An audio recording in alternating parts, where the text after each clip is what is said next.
I was 17 when I learned that some doors should never be opened, and what you're about to hear kept me awake for months. But nothing compares to the third story, where a man heard his dead wife calling from the basement 3 years after her funeral. I grew up in a small town in eastern Kentucky, the kind of place where everyone knows everyone and secrets don't stay buried for long. My parents owned a modest 2-story house on the edge of town, right where the residential area meets the dense Appalachian forest. The house itself was built in the early 1950s, and while it had been renovated over the years, there were still parts of it that felt frozen in time. The basement was one of those places. My father rarely went down there except to check the furnace or grab something from storage, and my mother avoided it altogether. She never explained why, just said it gave her a bad feeling. I was the curious type though, always exploring, always pushing boundaries. That curiosity is what led me to discover something that changed everything. It started during the summer before my senior year of high school. My parents had gone to visit my grandmother in Ohio for the weekend, leaving me alone in the house. I had invited a few friends over for the first night, but by Saturday evening, everyone had gone home and I was by myself.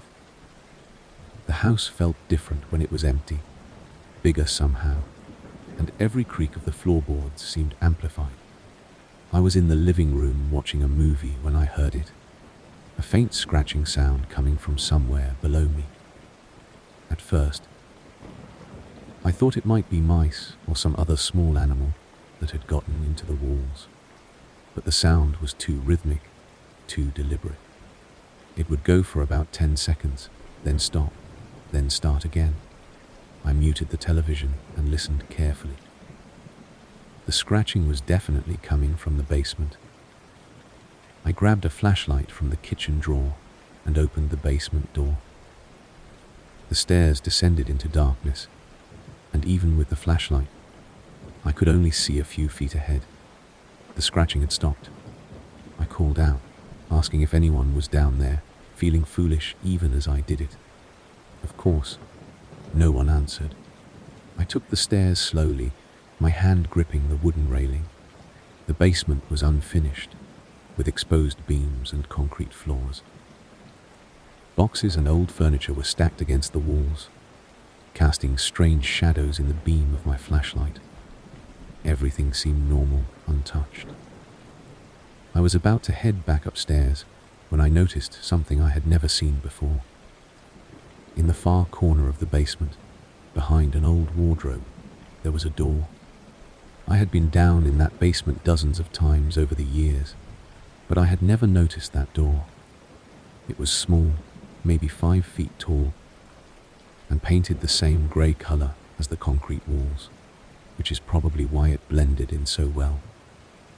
The wardrobe had been moved slightly, just enough to reveal it. I approached slowly, my heart starting to beat faster. The door had no handle, just a small metal latch that looked rusted shut. I reached out and touched it, and the metal was ice cold despite the humid summer air.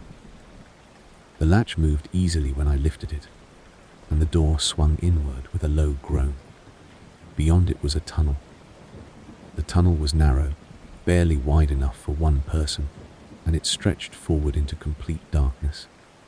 The walls were dirt and rock, held up by old wooden support beams that looked like they could collapse at any moment. A cold draft was coming from somewhere deep inside, carrying with it a smell that made my stomach turn. It was the smell of rot, of something dead and decaying. Every instinct I had told me to close that door and walk away, but I couldn't.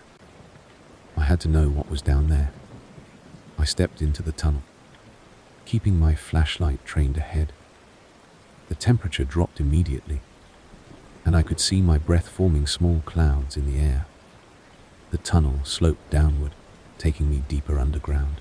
I counted my steps, trying to keep track of how far I was going. 20 steps, 30, 40.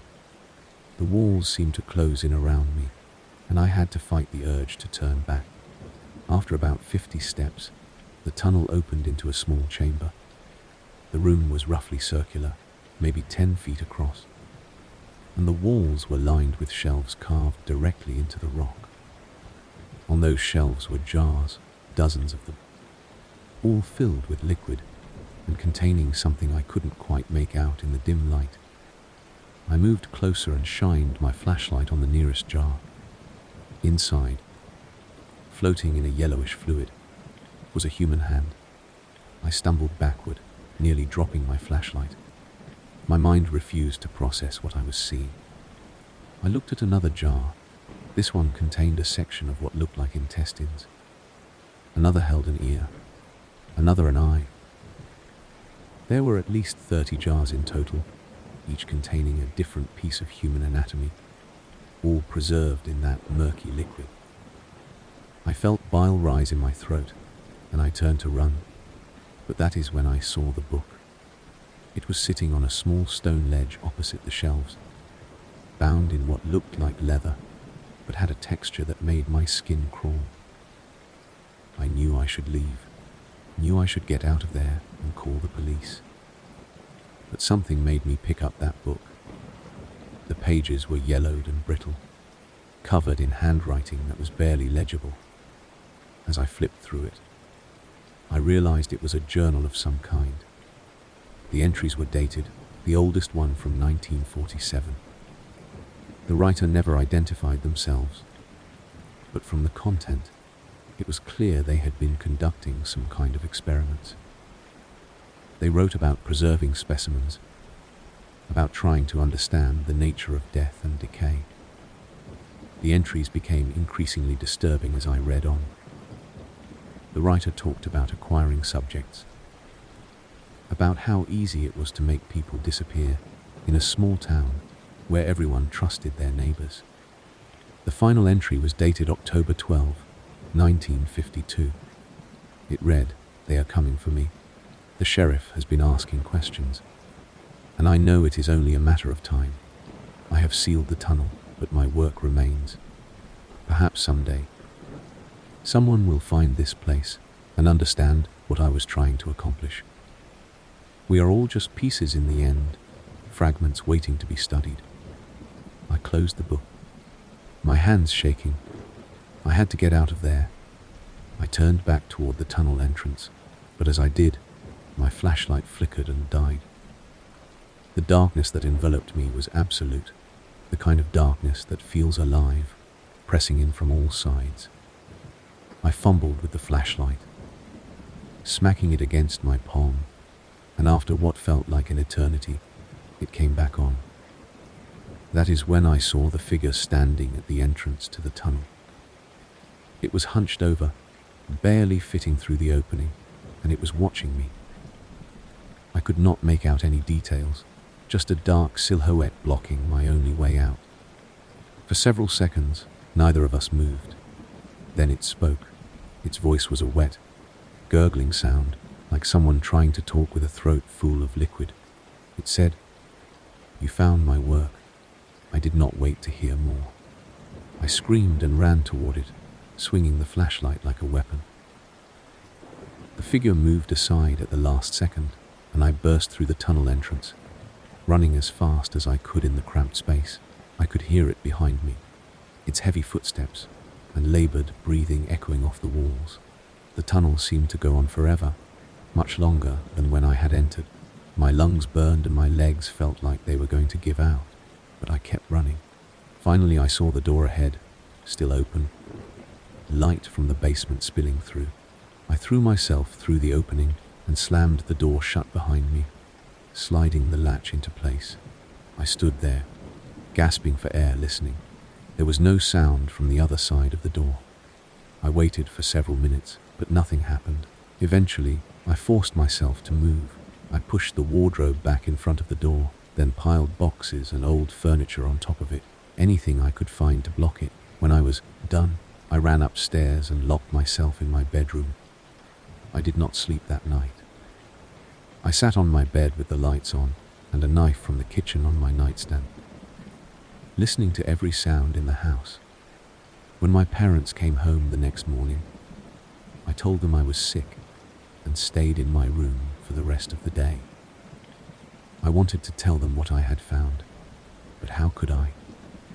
How could I explain that there was a room full of human remains under our house, and that something had been down there with me? Over the next few days, I tried to convince myself that I had imagined the figure, that it had been a trick of the light or my mind playing games in that dark, terrifying place. But I knew the truth. I had seen something, and it had seen me. I spent hours researching the history of our house, trying to find out who had lived there before us. The records showed that the house had been built by a doctor named Harold Wace in 1951. He had lived there alone until his death in 1953. According to the obituary I found in the local library's archives, Dr. Wace had died under mysterious circumstances. His body had been found in the woods behind his property, badly decomposed despite having been dead for only a few days. The cause of death was listed as undetermined. There was something else too. In the years before his death, several people in the town had gone missing. 4 people over the course of 18 months, all adults, all with no apparent connection to each other. The cases were never solved. I knew I should go to the police, but what would I tell them? That I found a secret room in my basement full of old jars. That I saw some kind of figure that might have been my imagination. I had no proof of anything except that book, and I had left it down there. The thought of going back into that tunnel made me physically sick. For weeks, I tried to go on with my life as if nothing had happened. I started my senior year, hung out with friends, went to football games. But every night when I came home, I would check the basement door to make sure it was still closed. I would listen for any sounds coming from below. And sometimes, late at night, I would hear it.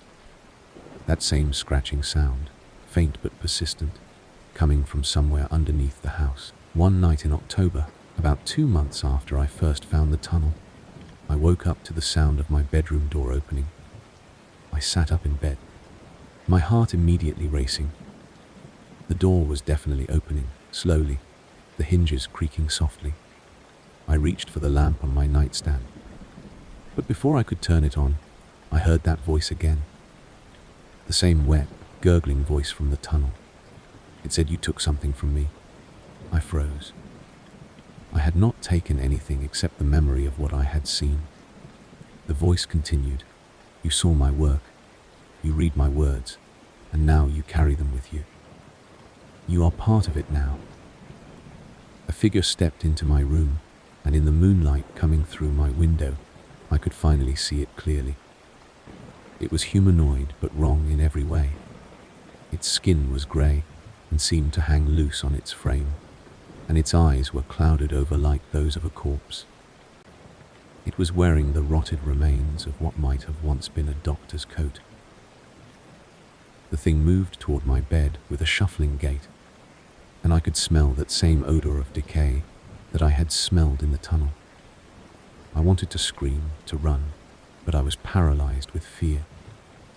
It reached out one hand toward me, and I could see that its fingers were too long, the joints bending in ways they should not. Just as it was about to touch me, I heard my father's voice from downstairs calling my name. The figure stopped, its head tilting to the side as if listening. Then it turned and shuffled back out of my room, disappearing into the darkness of the hallway. I heard my father coming up the stairs, and by the time he reached my door, the figure was gone. He asked if I was okay, said he had heard me cry out in my sleep. I told him I had a nightmare, and he stayed with me for a while, making sure I was calm before going back to bed. The next morning, I told my parents everything. I took them down to the basement and showed them the door behind the wardrobe. My father moved the furniture aside and opened the door. The tunnel was still there, but when we shone our flashlights down it, we could see that it had collapsed about 20 feet in. There was no way to reach the chamber I had found. My mother called the police anyway, and they came out to investigate. They brought in some equipment and managed to clear enough of the collapse to get a camera through. The chamber was still there, and so were the jars. Over the next few weeks, investigators excavated the tunnel and removed everything they found. The remains in the jars were tested, and they matched several of the missing persons cases from the early 1950s. Dr. Harold Wace had indeed been a serial killer, using his medical knowledge to preserve pieces of his victims. The case made national news for a brief time.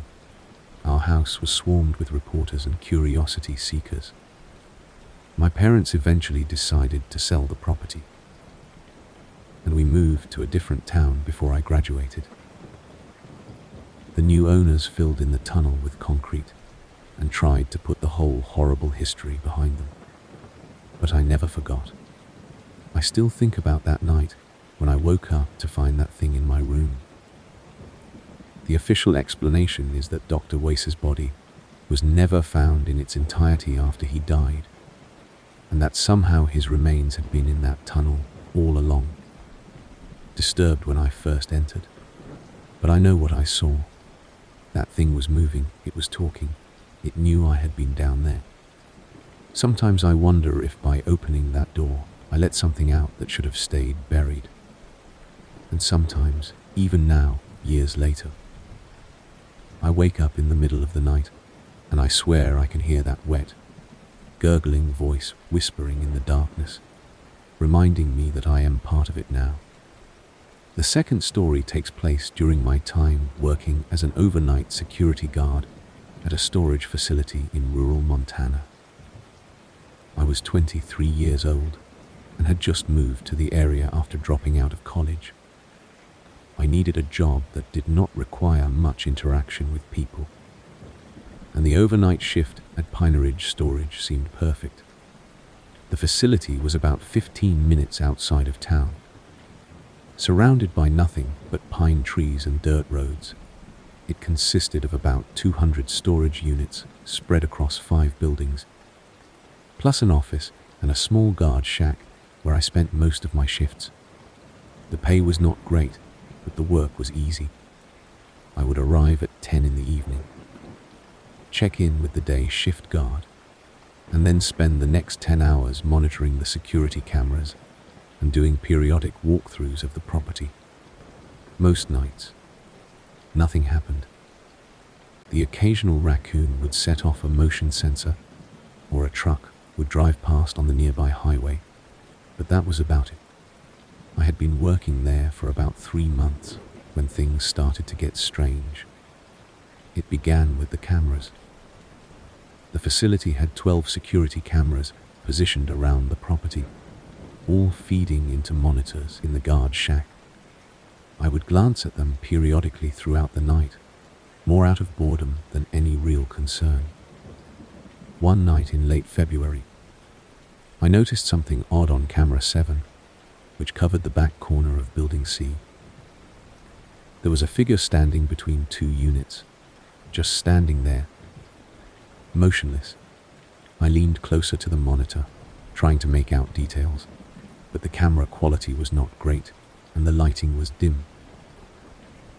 The figure appeared to be wearing a long coat or robe, and they seemed to be facing directly toward the camera. I grabbed my flashlight and radio and headed out to investigate. Building C was the oldest structure on the property, and more than half of its units were empty.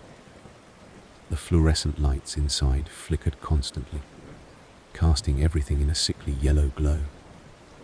I walked down the main corridor, my footsteps echoing off the metal walls, and turned into the section where I had seen the figure on camera. There was no one there. I checked between the units, behind the dumpster, even inside the unlocked units, but I found nothing. I I chalked it up to a trick of the light, or maybe a customer who had left before I could reach them. Even though the facility was supposed to be closed to customers after 8 in the evening. I went back to the guard shack and rewound the camera footage. The figure was definitely there, standing motionless for about 7 minutes before simply disappearing. One frame it was there, the next frame it was gone. This happened 3 more times over the next 2 weeks, always on different cameras, always the same figure standing motionless and then vanishing. I reported it to my supervisor, a gruff man named Dale, who had been with the company for 15 years. He told me it was probably just someone messing with the cameras or a glitch in the system. He said the equipment was old and needed to be replaced, but the company was cheap and kept putting it off. I wanted to believe him, but something about the way the figure moved, or rather did not move, bothered me. It was too still, too deliberate. On the 4th occurrence, I decided to try something different. When I saw the figure appear on camera 3, which monitored building A, I did not go to investigate immediately. Instead, I watched. For 30 minutes, the figure stood there, not moving a single muscle. Then, slowly, it raised one arm and pointed directly at the camera. My blood went cold. It held that pose for another 10 minutes, and then it was gone, vanishing between frames just like before. After my shift ended that morning, I went home but I could not sleep. I kept thinking about that pointing gesture, about the way the figure seemed to know exactly where the cameras were. That evening, before my shift started, I stopped by the office and asked Dale if I could access the customer records. He asked why, and I told him I wanted to check if there had been any complaints or incidents in the past involving someone hanging around the property at night. He was reluctant, but eventually he let me look through the filing cabinet where they kept paper copies of old incident reports. Most of it was mundane stuff: break-ins, vandalism, customers disputing charges. But then I found something that made my stomach drop. 3 years earlier, in November, a customer named Martin Holt had been found dead in his storage unit, according to the report. Holt had been a reclusive man in his 60s who had rented Unit 47 in Building C for over a decade. The overnight guard at the time, a man named Patrick Wells, had discovered the body during a routine walkthrough. Holt had apparently been living in his unit, which was against facility policy. He had set up a small living space with a cot, a camping stove, and boxes of personal belongings. The cause of death was determined to be a heart attack. But what struck me was the description of the scene. The report mentioned that Holt's body had been positioned in a strange way, sitting upright against the back wall with his arms extended outward. The report did not elaborate on why this was notable, but something about it felt wrong. I asked Dale if he remembered the incident.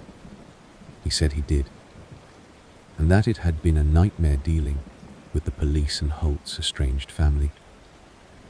He also mentioned that Patrick Wells, the guard who found the body, had quit shortly after. He said Wells claimed the place gave him bad vibes and he could not work there anymore. I decided to look into Patrick Wells. It took some digging, but I eventually found him on social media. He was living in Idaho now, working construction. I sent him a message explaining who I was and asking if he would be willing to talk about his time at Pine Ridge Storage. To my surprise, he responded within a few hours. He said he had been waiting for someone to reach out, that he knew something was not right about that place, but no one had believed him. We arranged to have a phone call that evening after my shift. Patrick told me that in the weeks leading up to finding Martin Holt's body, he had experienced the same things I was experiencing. He saw figures on the cameras that would disappear when he went to investigate. He heard sounds coming from empty units, voices whispering things he could not quite make out. He said it all seemed to center around Building C, specifically around Unit 40, 7 where Holt's body was found. Patrick described the night he found Holt. He said he had been doing his 2 in the morning walkthrough when he noticed the door to Unit 40. 7 was slightly ajar. This was unusual because the units all had secure locks and customers were not supposed to be there at that hour. He approached the unit and called out, asking if anyone was inside. There was no response, but he could hear a faint humming sound, like someone singing or chanting. He opened the door wider and shone his flashlight inside, and that is when he saw Holt. The body was sitting upright against the back wall, arms stretched out to either side, palms facing up. His eyes were open, staring at nothing. But what disturbed Patrick most was the expression on Holt's face. He said it looked peaceful, almost blissful, like Holt had died in a state of complete contentment. Around the body were dozens of candles, all burned down to nubs, and the walls of the unit were covered in writing. Patrick said he did not get a chance to read what was written, because he immediately called the police, but from what he could see, it looked like religious text or maybe poetry. After Holt's body was removed and the unit was cleaned out, Patrick said things got worse. The figures on the cameras appeared more frequently, sometimes multiple figures at once. He would hear knocking on the guard shack door in the middle of the night, but when he opened it, no one was there. One night he saw every single light in Building C turn on simultaneously, even though there was no one in the building and the breakers were controlled from the office. That was the night he quit. He packed up his things at the end of his shift and never came back, not even to pick up his final paycheck. When I asked him what he thought was happening, Patrick was quiet for a long time. Then he said he thought Martin Holt had been trying to do something in that unit, some kind of ritual or ceremony, and that maybe he had succeeded in a way. He said whatever Holt had been trying to contact or summon, it was still there, and it was drawn to people who worked the overnight shift. After talking to Patrick, I seriously considered quitting, but I needed the money, and part of me wanted to understand what was happening. I decided to investigate Unit 40, 7 myself. I waited until a particularly slow night. Then I grabbed the master key from the office and headed to Building C. The unit was in the back corner, exactly where I had first seen the figure on camera. The lock was rusty but turned easily. I opened the door and stepped inside, shining my flashlight around. The unit was empty except for some old stains on the concrete floor and a faint smell of mildew. The walls were clean. No trace of the writing Patrick had described. But as I stood there, I felt something. It was a pressure, like the air itself was pressing down on me, making it hard to breathe. I heard a sound behind me and spun around. Standing in the doorway was the figure I had seen on the cameras, up close. I could see that it was not wearing a coat or robe. It was a person, or at least it had the shape of a person, but its features were indistinct, like looking at someone through frosted glass. It did not move, did not speak, just stood there blocking my only exit. I did not know what to do. I could not get past it, and there was no other way out of the unit. I pressed myself against the back wall and tried to stay calm. The figure remained in the doorway for what felt like hours, but was probably only a few minutes. Then it did something I did not expect. It stepped aside, leaving the doorway clear. I did not hesitate. I ran past it and out of the unit, sprinting down the corridor and out of the building. I did not stop until I reached the guard's shack, and even then, I locked the door behind me and watched the cameras for any sign of the figure. It did not appear again that night, but I knew I could not keep working there. I finished out my shift, and then gave Dale my 2 weeks' notice the next morning. He did not seem surprised. He said most overnight guards did not last more than 6 months, and that the turnover rate for that position was higher than any other job at the facility.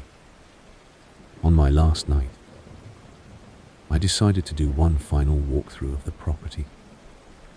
I wanted to prove to myself that there was nothing to be afraid of, that it had all been in my head or just some strange series of coincidences. I made it through buildings A, B, D, and E without incident. Then I approached building C. As I walked down the main corridor, I heard it, singing. It was coming from Unit 47, a low, melodic humming that echoed off the metal walls. I stopped in front of the unit and listened. The door was closed and locked, but the sound was definitely coming from inside. I pressed my ear against the door, and the humming got louder, almost as if whoever was inside knew I was listening. Then the humming stopped, and a voice spoke. It said my name. Not my last name or a nickname, but my full first name, spoken in a voice I did not recognize.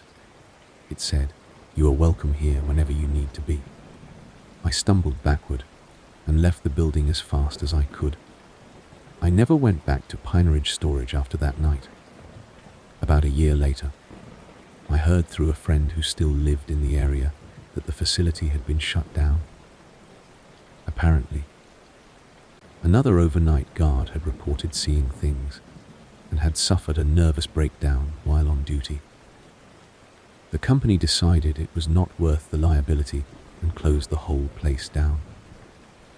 The last I heard, the buildings were still standing but completely abandoned, slowly being reclaimed by the forest.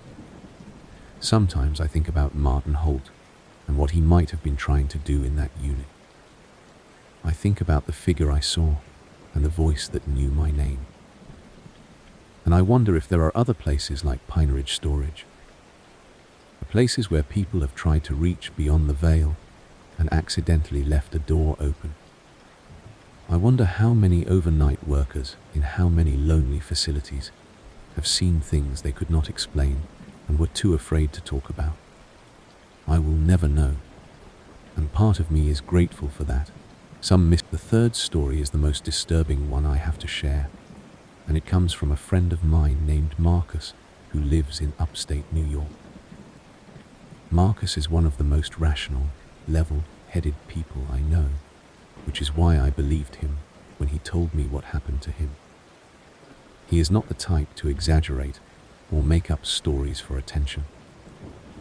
What happened to him shook him so badly that he sold his house and moved to a different state, leaving behind a job he loved and a community he had been part of for over a decade. This is his story, told to me over several conversations and with his permission to share. Marcus and his wife Emily bought their house in the small town of Millbrook in 2015. It was a beautiful property, a century-old farmhouse on 5 acres of land with a view of the Catskill Mountains. The house needed some work, but it had good bones, and they got it for a price they could not pass up. Emily was a freelance graphic designer who worked from home, and Marcus was a high school history teacher. They had been trying to start a family and thought the move from the city to the country would be a good change of pace.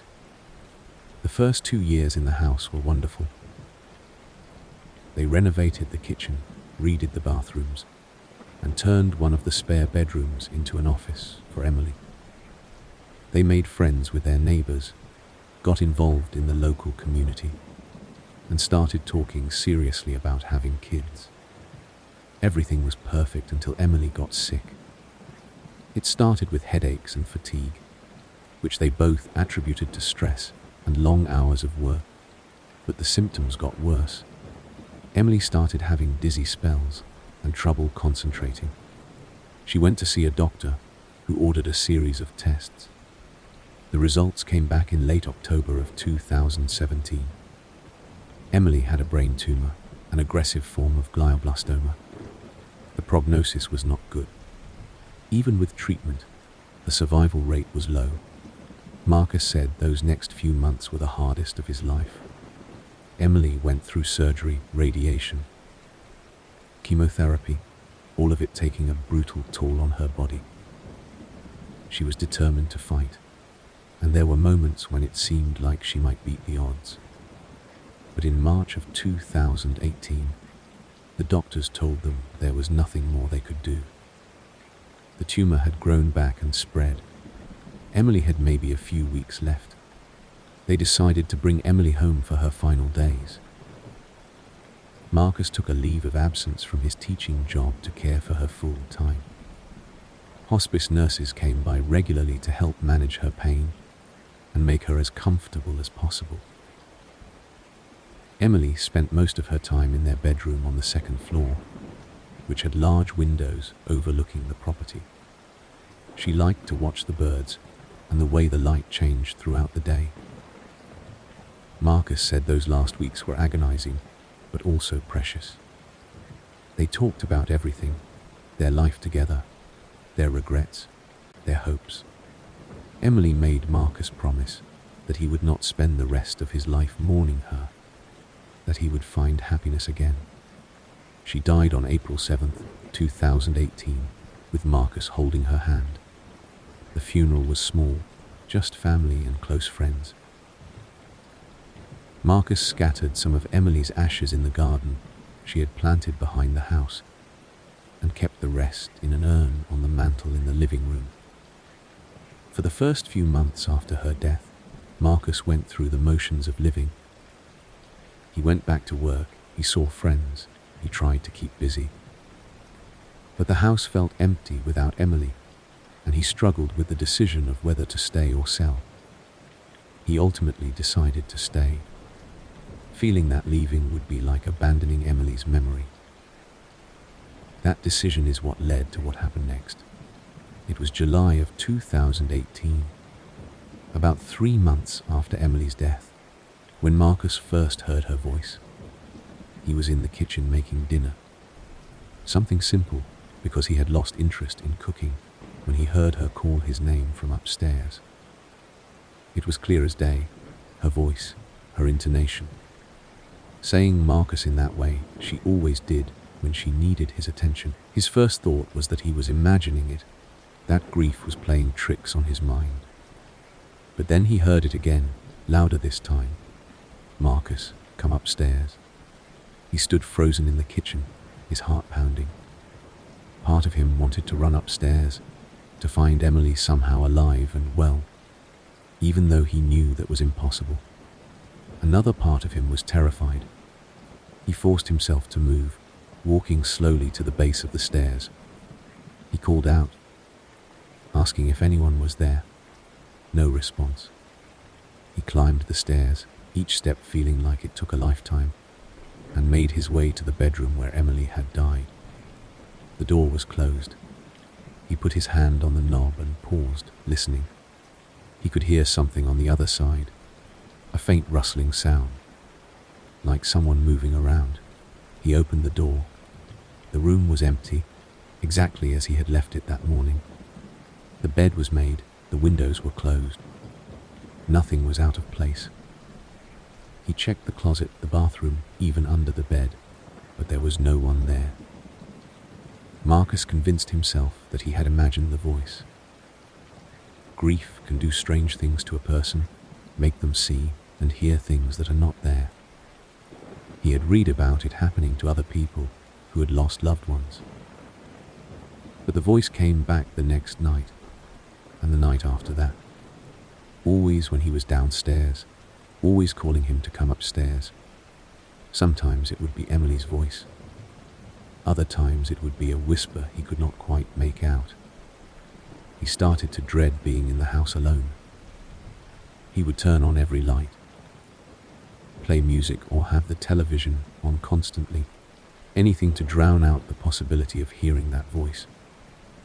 His friends noticed the change in him.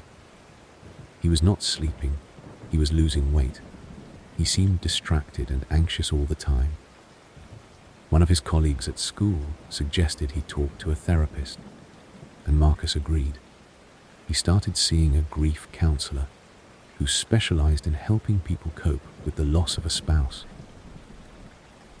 The counselor assured him that what he was experiencing was a normal part of the grieving process.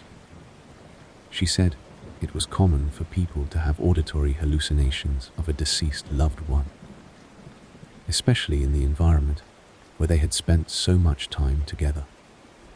She gave him some coping strategies and suggested that he might consider rearranging the house or even moving to a new place if being there was too painful.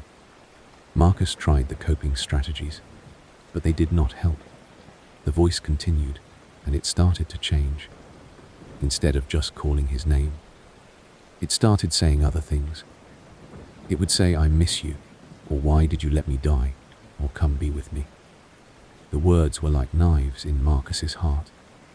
He knew it was not really Emily, could not be Emily, but hearing those things in her voice was unbearable.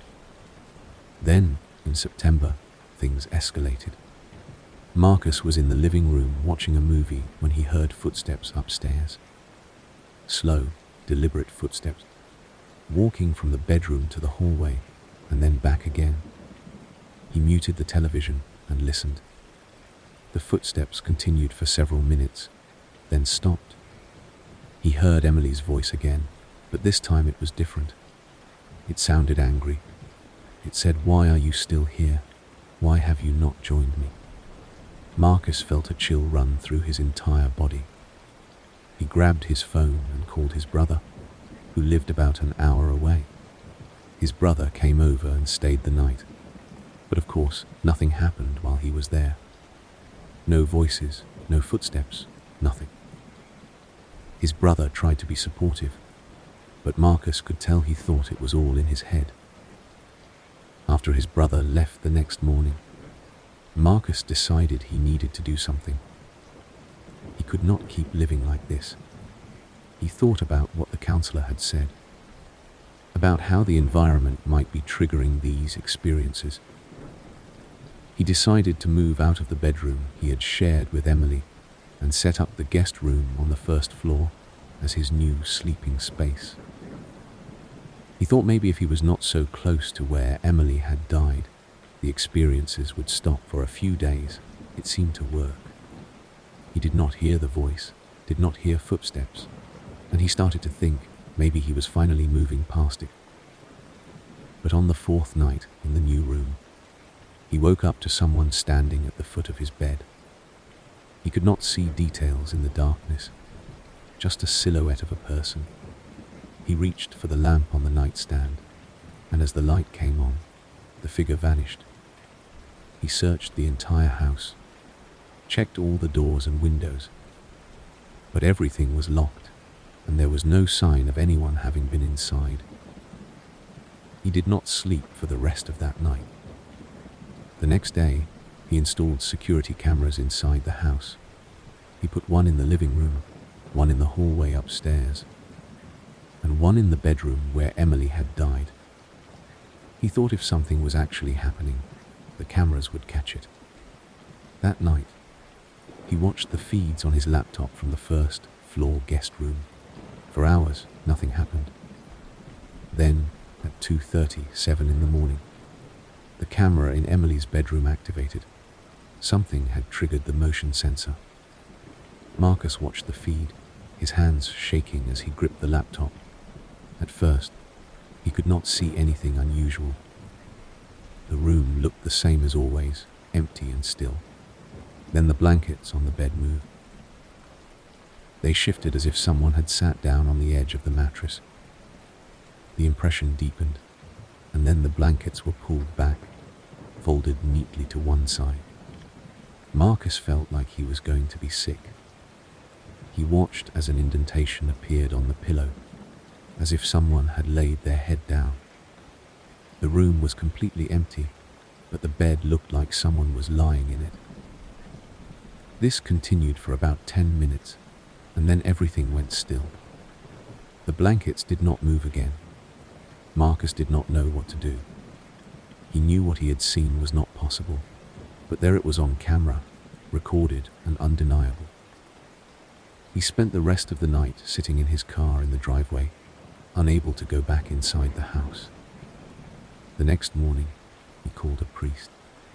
He was not particularly religious, neither he nor Emily had been, but he did not know who else to turn to. The priest was an older man named Father Sullivan, who had been with the local parish for 30 years.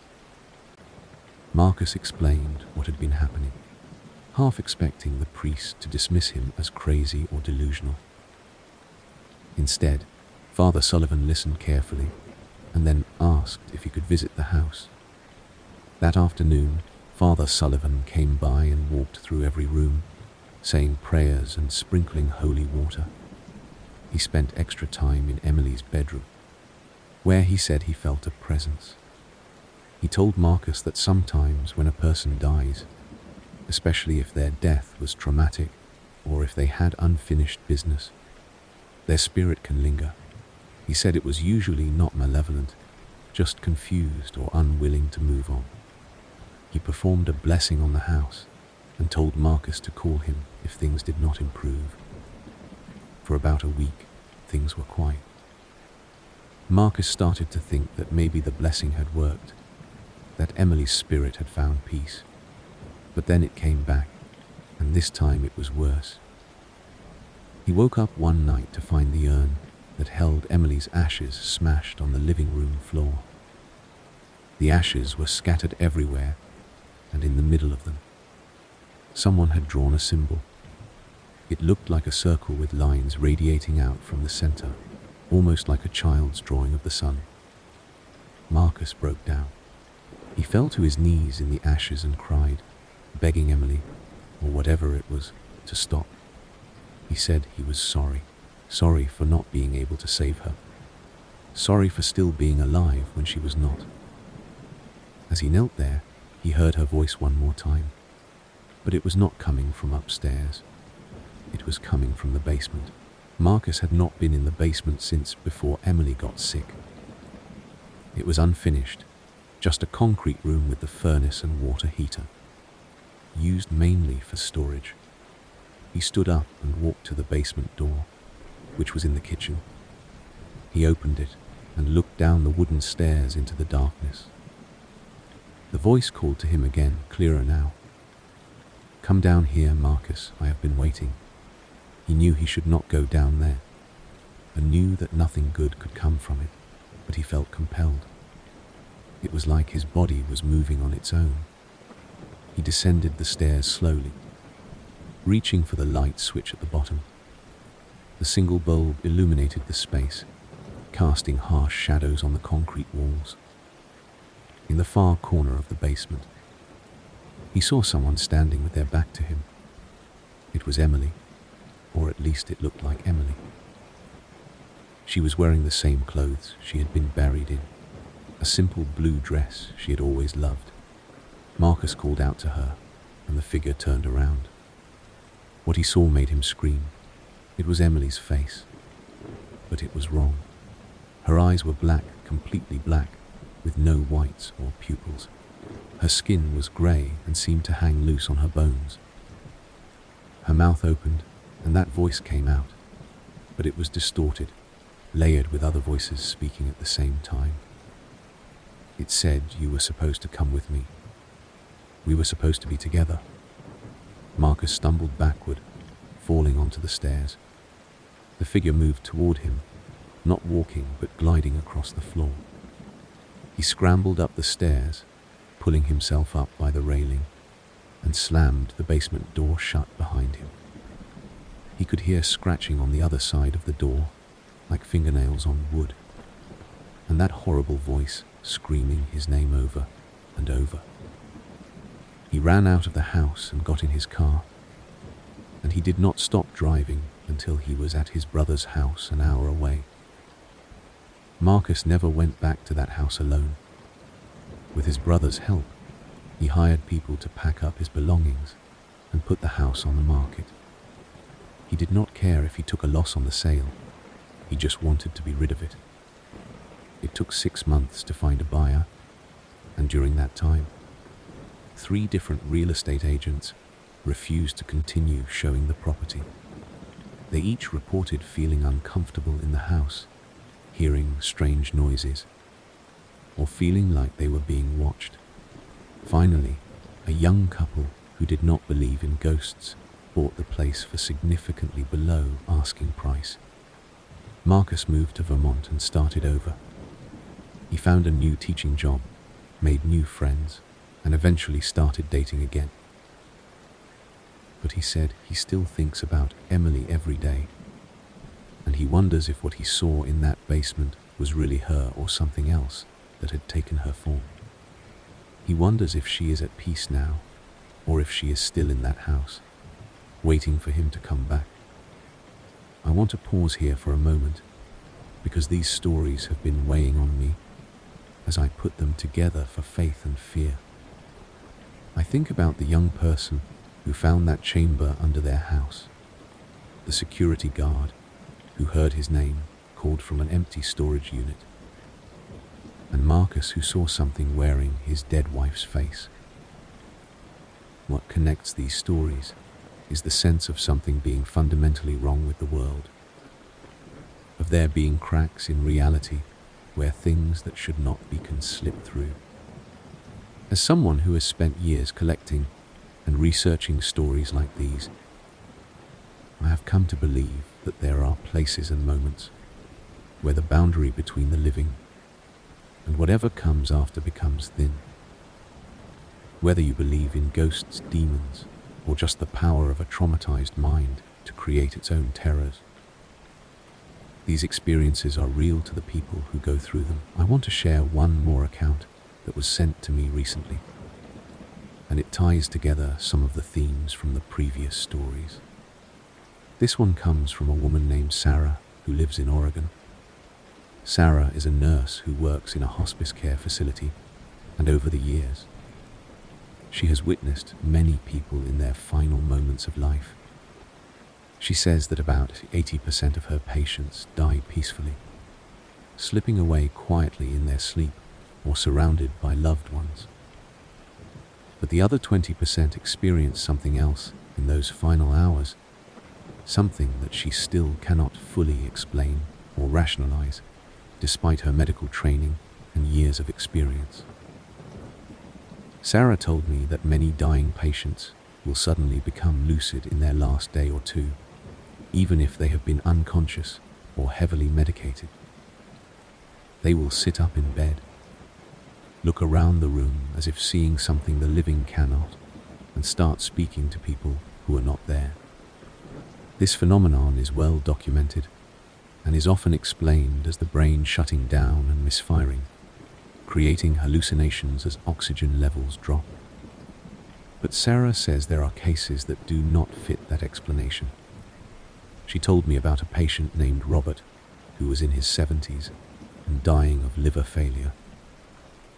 Robert had been unconscious for 2 days, and the doctors said he would likely pass within hours. Sarah was doing her rounds when she entered Robert's room and found him sitting up in bed, wide awake and lucid.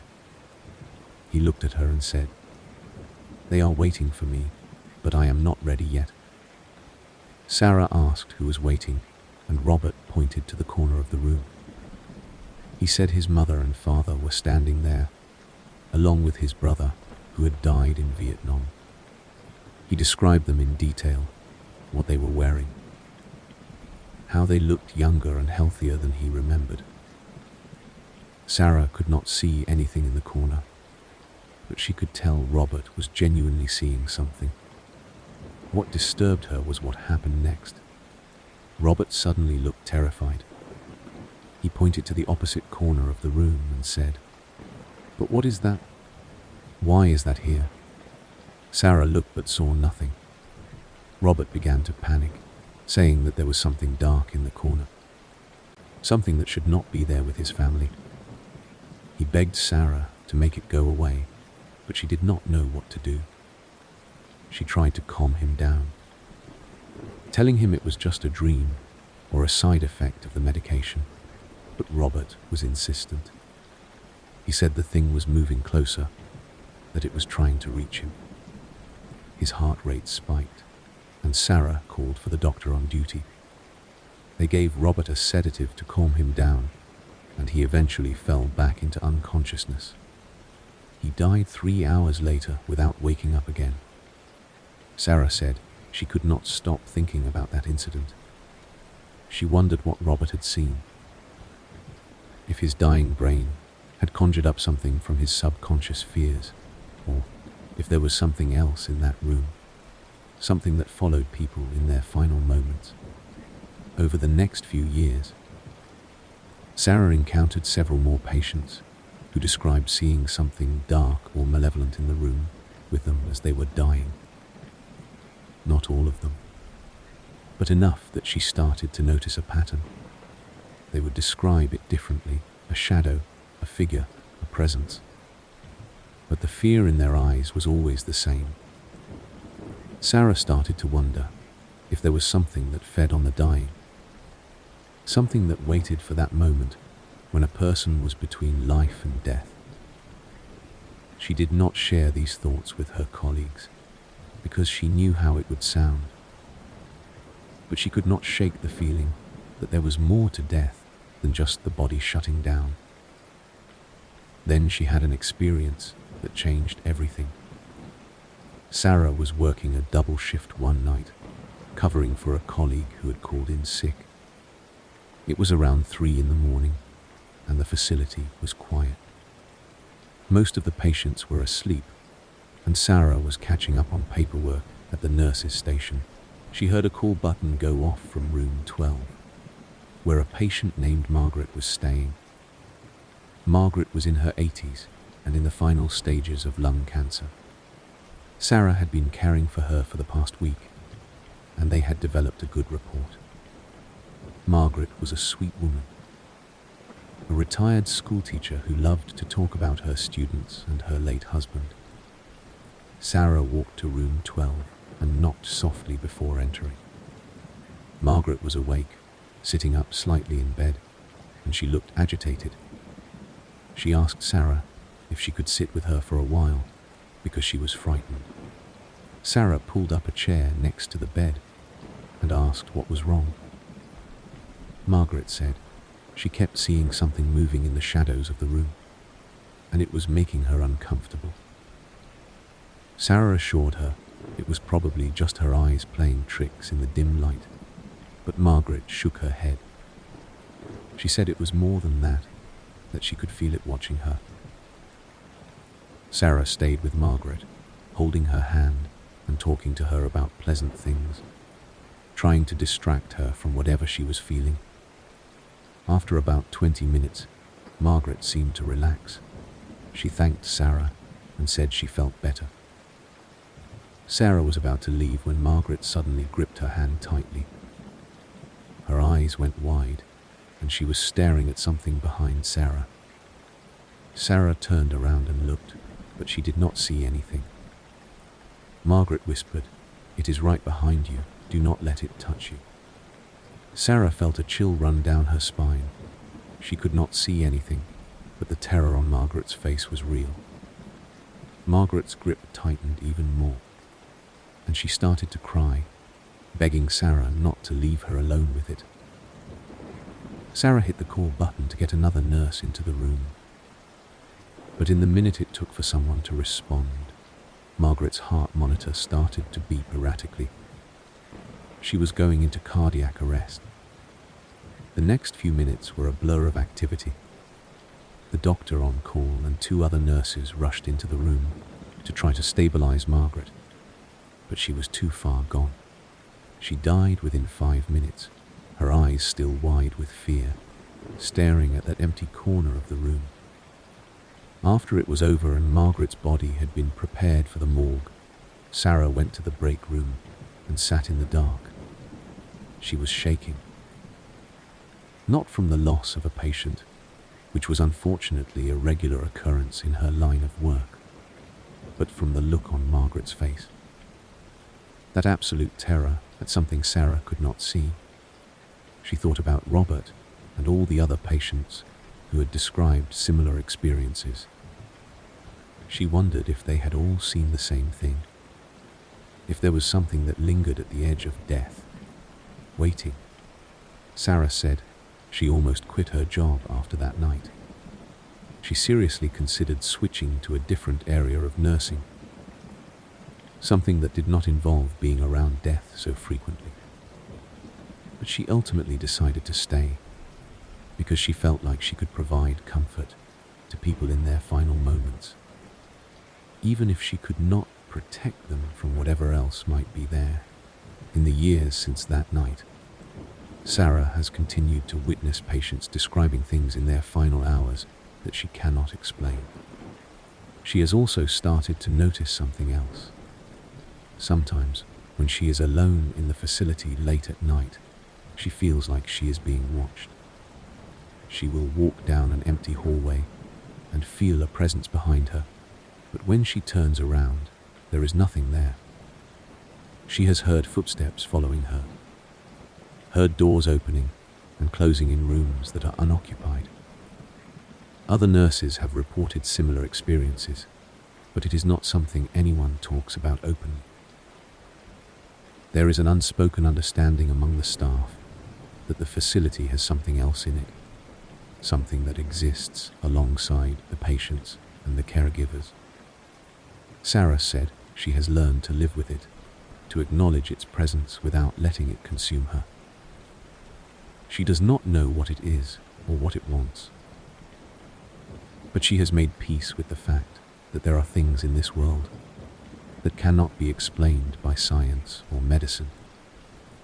I include Sarah's story because it represents a different kind of horror than what Marcus experienced or what the security guard at the storage facility encountered. This is not about ghosts of specific people or places that are haunted by past tragedies. This is about something more fundamental. The idea that death itself is not just an end, but a threshold, and that there are things that exist at that threshold, waiting. Whether you believe in an afterlife, in spirits, in demons, or in nothing at all, the fear of death is universal. It is the one experience that every human being will eventually face, and the uncertainty of what comes after is what makes it so terrifying. The people in these stories were confronted with that fear in a direct and undeniable way, and it changed them. The young person who found the chamber under their house learned that the past is never truly dead and buried. Marcus learned that grief can open doors to things that should remain closed. The security guard learned that there are places where the boundaries between worlds are thin. And Sarah learned that death is not always a peaceful release, but sometimes a struggle against something dark and hungry. These stories have stayed with me long after I first heard them, and I hope they have affected you in some way as well. Whether they kept you engaged out of fear, curiosity, or a desire to understand the darker corners of human experience, I appreciate you staying with me through these accounts. I want to open this up to you now. Which of these stories disturbed you the most? Was it the discovery of the preserved remains and the thing that still guards them? Was it the figure at the storage facility that knew the guard's name? Was it Marcus seeing something wearing his dead wife's face calling to him from the basement? Or was it Sarah's account of dying patients seeing something dark in their final moments? Leave a comment below and let me know. I read every single comment, and your thoughts and reactions are what keep faith and fear going. If you found these stories compelling, and you have friends or family members who enjoy true scary stories, do me a favor and share this video with them. The more people who discover this channel, the more stories I can bring to you. and the bigger community we can build around exploring these mysteries. There are so many more accounts out there, so many more experiences that people have had that defy explanation. And I want to continue to be a platform where these stories can be told and heard. So hit that share button, send this to someone you think would appreciate it, and let us grow this community together. Before we wrap up, I want to leave you with one final thought. These stories, as disturbing as they are, remind us that the world is stranger and more complex than we often acknowledge in our day-to-day lives. We go through our routines, we stick to the familiar, and we avoid thinking too deeply about the things that scare us. But every now and then, something happens that breaks through that comfortable illusion. Something that reminds us that there are forces and phenomena beyond our understanding. Maybe it is a door that should have stayed closed, a voice that should not be heard, or a presence that should not exist. Whatever form it takes, it changes us. It makes us question what we thought we knew about reality, about death, about the nature of existence itself. And maybe that is not a bad thing. Maybe being reminded of how little we truly understand can make us more humble, more curious, more aware of the mysteries that surround us every single day. Thank you for spending this time with me and for being part of the faith and fear community. These stories are not easy to tell or to hear, but they are important. They are real experiences from real people, and they deserve to be shared and remembered. If you made it this far, you are exactly the kind of listener I create this content for. Someone who is not afraid to confront the darker aspects of reality. Someone who understands that true horror is not found in fiction, but in the inexplicable experiences that happen to ordinary people. Until next time, stay curious, stay skeptical, but also stay open to the possibility that the world is far stranger than we have been taught to believe. Take care of yourselves, and I will see you in the next video.